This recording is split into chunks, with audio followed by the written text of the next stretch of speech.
Okay, so a while back on the podcast we were asked what good family games there are, and since then I've crossed mountains and rivers. I've even been to Finchley in North London to bring you Escape the Curse of the Temple. A game so good you'll want to have kids just to get the most out of it, and then put those kids up for adoption so you can play more Escape. I am of course kidding, but I'm also kind of not, so let's see what you get in the box. So, you get a modular temple. You'll get some dice, and some more dice, and some more dice. A selection of spooktacular cardboard curses. Some tiny wooden adventurers who might die. Some magic gems. Some other stuff. And a relic of times gone past. So, a couple of things to know about Escape. First off, this is a cooperative game. You're all looking for the exit together, and that's tricky because as you run around, you cute little cheeky explorers, you're going to be laying out tiles, randomly searching for that exit. Now you all have to get out together, or if as much as one of you remains trapped, you all lose, as you have nightmares of your lost companion for the rest of your natural lives. The manual doesn't say that. It's a kid's game, but it should. Anyway, running around and exploring the temple is actually kind of tricky and involves dice. Okay, so let's say you and me, red and green, best of friends, are trying to escape the temple. You're going to do that with your 5 dice. So let's say I'm green and I run up to do my own thing. You want to go this way, start exploring, start looking for that exit. So, to get into a chamber, you have to roll 1 green man and 1 key. That's fine. You spend those dice by picking them up and you move in. Now to place a chamber, you have to spend 2 green running men, which is what's on the back of the draw pile. So you do that, then you get this, and you have to roll a green man and a key to get in. Let's say you did that, and you move in. Now, to actually... I haven't explained a thing. So to unlock the exit of the temple, you're going to have to clear this exotic looking palette of gems. While you're running around the temple looking for the exit, you have to roll, in this case, 4 torches while you're in this room. You do that, and you place a gem on a thing. And everyone's going to be doing this on their way for the exit, occasionally finding rare, rare special rooms whereby adventurers have to pull their dice together to get 4, 7, or even 10 of the icon you're looking for, letting you place more than 1 gem. Help! The cry comes from across the table. I've locked myself! And what that means is I've rolled 5 black dice. So here's a rule I haven't told you. If you roll a black dice like so, yeah, like so, that dice cannot be rolled again until you roll a golden mask. And a golden mask can be spent to unlock 2 black dice. So, should players get into the situation where all their dice are locked, you have to race across the temple, get into the same room, roll some golden dice, and then tell your friend, you can use these to unlock your dice. Camaraderie. Dice, adventuring, gems! Doesn't seem exciting yet, does it? Oh, there's one rule. One that makes Escape one of my must-buys. Which is that this game is played not in turns, but as fast as you can roll your dice. Okay, right, now we get home. Now we this way. I've still got one locked. Before lock, come back! What? No! More locked! Sword? Okay, you've got 1, 3. No, you haven't. That's not true at all. Yeah, you've got 1, 3, 2, 3. Guys, I don't mean to alarm you, but saw your shit! I got no one locked! Help! Wait, no, the gem's back in there. You can. Yeah, that CD I mentioned earlier, on it is a 10-minute audio track. Now, a third of the way through, you'll hear a gong, telling everybody to get back to the starting chamber or lose one of their dice for the rest of the game. 2/3 through, you have to do it again, and finally, it'll play a 3rd gong, giving you just a handful of seconds to all escape via the exit if you haven't already. Now, I'll be honest here, watching this footage back made me feel redundant as a reviewer. Is there anything I could say that could make you want this game more than seeing how much fun a lot of us are having? Screaming and panicking like game show contestants? Well, I'm not gonna pack up my shut up and sit down reviewer's makeup kit just yet, because I can still point out a few reasons why this game is so clever. Usually games tend to revolve around one or two smart ideas. Escape layers them in a fabulous design lasagna, okay?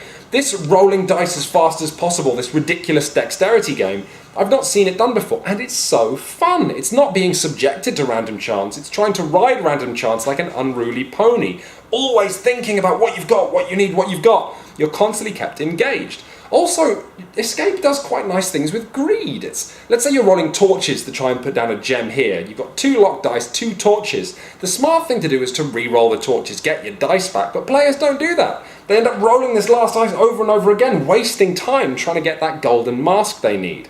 It's fabulous, but most importantly, this is a co-op game that has a sense of camaraderie, okay? When 3 of you are in the same room together and you're all rolling keys desperately, and you get it, and you get those 10 keys, and you put 3 gems in the room, you will feel like high-fiving, even though there's no time for that. When the gong is sounding, and you have to rush back to the middle, and you stop on the way, burning valuable seconds to try and unlock a friend of yours who's screaming for help, you will feel wonderful.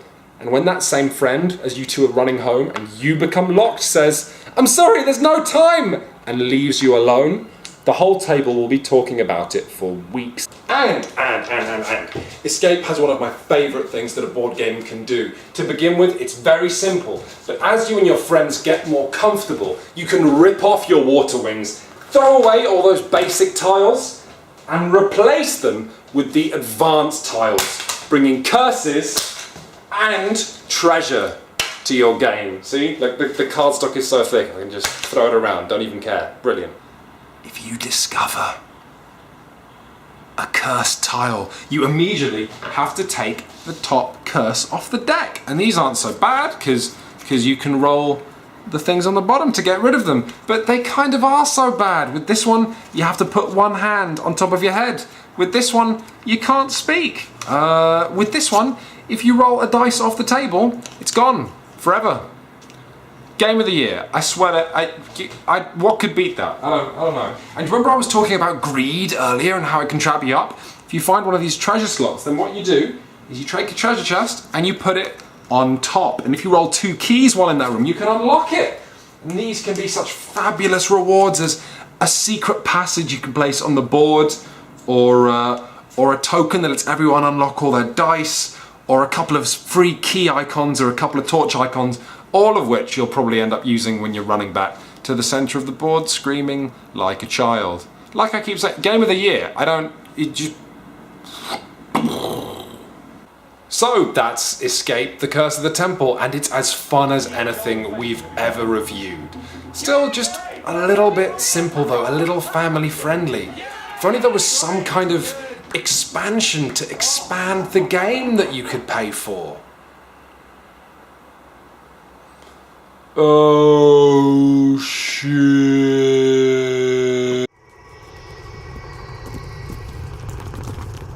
Okay, let's get all this stuff out of the way. Oh, a nice big box. This is gonna be good. So, in the intriguingly titled Escape Illusions expansion number 1, you'll get components for a 6th player. Some more tiles, a bit of wood, and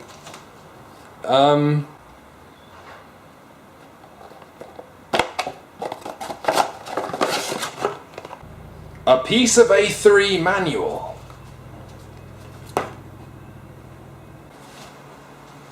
Recommended retail price for you, sir, £30.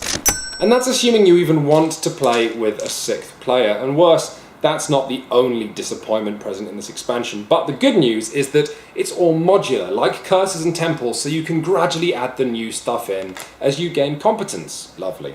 We have the new spooky illusion tiles, and what happens here is that as you run around, and then you have to run back for the gong, after the gong hits, all of the illusion tiles vanish, and with them your opportunity to put gems down there. You have to explore again, possibly putting down more panic-relating illusions, putting down walls, or just more curses, making the game trickier, bit more nuanced, quite nice. I give this module out of 5. Alright, next we have module number 4, or is it number 5? No, wait, why are there 3 special chambers in this one? Oh, f*** it. Okay, look, so another of the types of chambers that the Illusion expansion adds are these. And you're going to discover these separately, and they're kind of like a split up version of one of these rooms, because what you need as you find them is adventurers all need to be in them and roll the dice simultaneously, and then you can put the gems down. But if you discover one of these rooms and use it, the later rooms then can't be used and your friends can yell at you. So that's kind of interesting, a bit more puzzly, but it's not as good as these, which I believe are technically called dickhead rooms in the manual. Because what happens is you put them down via the entranceway and you run in and then you realise that there's a wall and you have to put down a bunch of stuff. Oh, it's an illusion, which means you might even get trapped. Oh, the fuck. Anyway, so that's a dickhead. And then you have this. And this tile is the best thing in the expansion.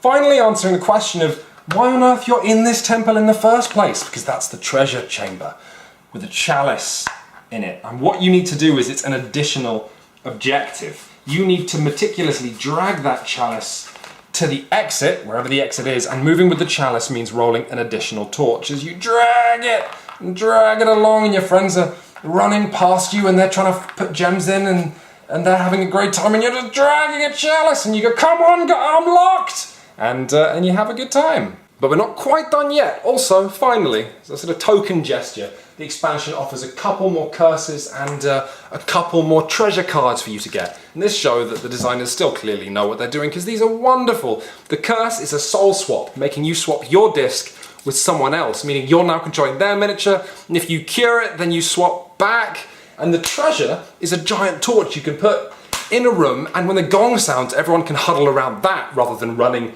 back to the beginning. Fabulous. And then you notice something. That when you put your cursed cards on the curse deck from the base game, they have a different coloured cardstock from the other one. So if you were looking, it's a tiny thing. If you were really looking, you'd know what curse is coming. And it's out of peg, £30 for that's not really on. And all of it makes you realise something. What it made me realise is that Queen Games have made a game so good, such a winner, there's no way out. You're gonna have to buy everything that they do. Or are you? Okay, so a while back we looked at a game called Space Alert, another real-time co-op game where you and your friends have to run the crew of a ship. It's by Vladic Vato, it's our favourite designer. He made a sort of Soviet Star Trek where the ship doesn't work and you're struggling to survive against any number of dozens and dozens of different threats. It is as generous and as potentially complicated as Escape is stingy and simple. So the question then becomes, with Space Alert still available and still in stock globally, which one should you buy? So here's the problem, okay? Escape is amazing if you play 1, 2, 3 games in an evening, but that means it can only really fill half an hour, maybe an hour and a half, unless you're really dedicated. Space Alert, by contrast, is capable of filling evenings, weeks, even months as you try and master its simple systems, and it gets harder and harder as you go from fighting sort of jellies and small fighter craft to sirens that board aboard your ship, to time-travelling burps that mean that everyone is in a different place and you have to match timelines together. It's fabulous. So, you should make a decision. I would say any board gamer in the world should own either Space Alert or Escape, but whether your group likes simple games and laughing or incredibly complex, stressful stuff should steer which way you go. But what do I know? Let's double check my reasoning with the shut up and sit down supercomputer. Hello, supercomputer. Hello, Queens. Hi. Thank you for giving me access to Shut Up and Sit Down's analytics. Oh, it's fine. So should they buy Escape or Space Alert? Neither. What? I have calculated your audience would be happiest putting the money towards mortgages. That's not really... Except Bradley Phillips from Connecticut. Why? He should spend the money having the mole on his back examined. Shut Up and Sit Down recommends Escape, everybody. No, we don't.